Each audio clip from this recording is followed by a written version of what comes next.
to this summit. We meet in a country and continent that has endured the most dehumanizing aspect of apartheid and colonization. The expectations from countries in the South is for G20 to pursue an agenda that is just and fair,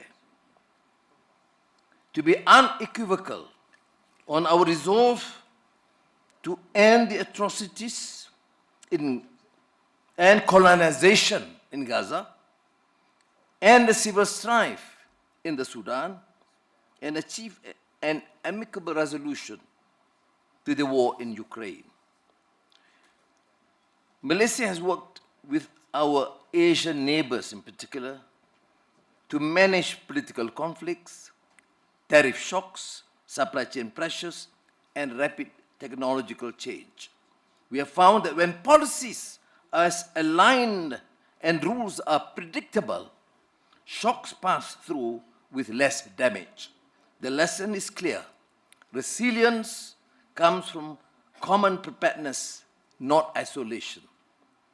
This lesson matters because the next disruption will likely to be harder to burden. Artificial intelligence will recognize labor markets at a pace our institutions will struggle to match. Without early investment in transitions, workers, especially the young and women, will face these shifts alone. We have seen the consequences before when societies were unprepared for globalization. Poor governance, grinding poverty, endemic corruption, resulting in stagnant wages, eroding trust, and the rise of politics that feed on grievance. With AI, destabilization becomes a real risk if countries enter this transition unprepared. This will be one of the defining challenges of our times. Now, countries, of course, must equip their people, especially the young, for the speed of technological change. Opportunities for training and credible safety nets are essential. Small and medium-sized firms, which carry much of the employment burden, will need support.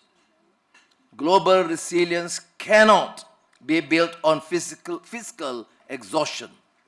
Many developing economies now spend more on servicing debt than on education and investment. Countries need the capacity to invest ahead of disruption, not after. Multilateral development banks must be ready